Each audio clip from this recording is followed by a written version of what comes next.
টুকিটাকি রান্নাঘরে আপনাদের সবাইকে স্বাগত।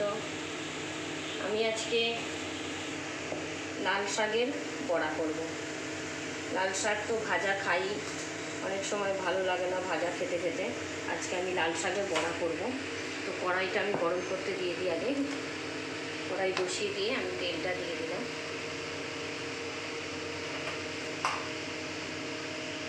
এরপরে আমি ততক্ষণ ওটা গরম হোক, আমি ততক্ষণ এটা দেখিয়ে দিই। এই লাল শাকের মধ্যে আমি চালের গুঁড়ো দিলাম,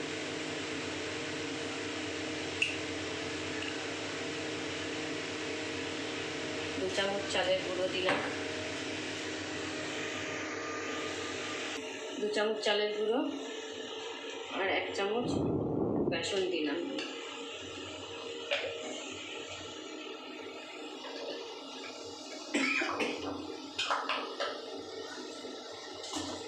এখানে আমি স্বাদ মতো লবণ দিয়ে দিলাম।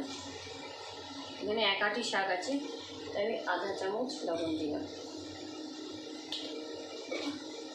আর হলুদ আমি এই যে আধা চামচ হলুদ দিয়ে দিলাম। এই যে সবগুলোকে আমি মেখে নিচ্ছি। এই দেখুন পাতাগুলোকে এইভাবে, আমি এখনও জল দিইনি।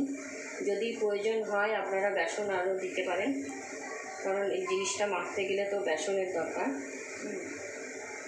আমি আরেকটু বেসন দেবো। আমি প্রথমে 1 চামচ দিয়েছিলাম, আরও 1 চামচ বেসন দিলাম। দিয়ে আমি এবার, কারণ বাইন্ডিংয়ের দরকার, বাইন্ডিং না হলে এটা খুলে যাবে পাতাগুলোকে কিন্তু আমি পুরো শাকের ওপরের ডগের দিকটা নিয়েছি। আর পাতাগুলোকে আমি সুন্দর প্রথমে অনেকবার ধুয়ে একদম ছোট ছোট করে কুচি কুচি করে নিয়েছি। এইভাবে একটু চেপে চেপে মাখবেন। তবে আমি দিয়ে দিলাম বড়াগুলো।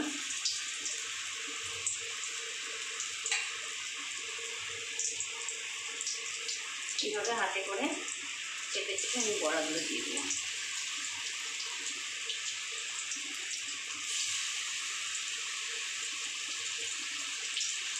এখানে 4খানা বড়া আমি দিয়ে দিয়েছি। ওটা আমার মেয়ের জন্য, আর মেয়ে তো ছোটো। এখন আমি কাঁচা লঙ্কা এর মধ্যে কুচিয়ে দিয়ে দেবো আমাদের জন্য। আমি এখানে 3টে কাঁচা লঙ্কা নিয়েছি। কাঁচা লঙ্কাগুলো বড়াতে শাকের সঙ্গে মুখে পড়লে ভালো লাগবে। যে যেমন ঝাল খাবেন সেমনি দিয়ে দেবেন।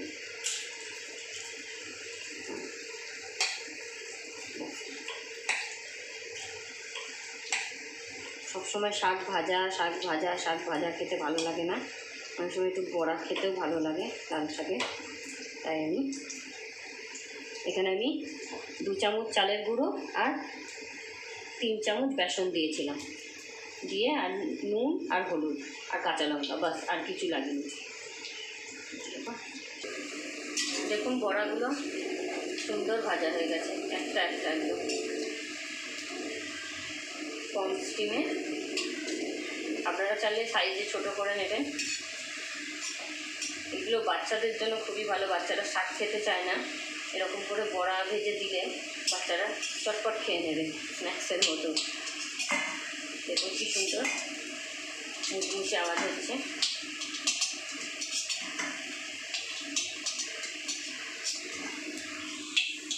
আমার ভিডিওটি যদি সবার ভালো লেগে থাকে তাহলে সবাই আমাকে খুব ভালোবাসা দেবেন। আর আমার চ্যানেলটিকে সবাই সাবস্ক্রাইব করবেন, শেয়ার করবেন, লাইক করবেন, কমেন্ট করবেন। অবশ্যই কমেন্ট করতে ভুলবেন না। নমস্কার। এই দেখুন।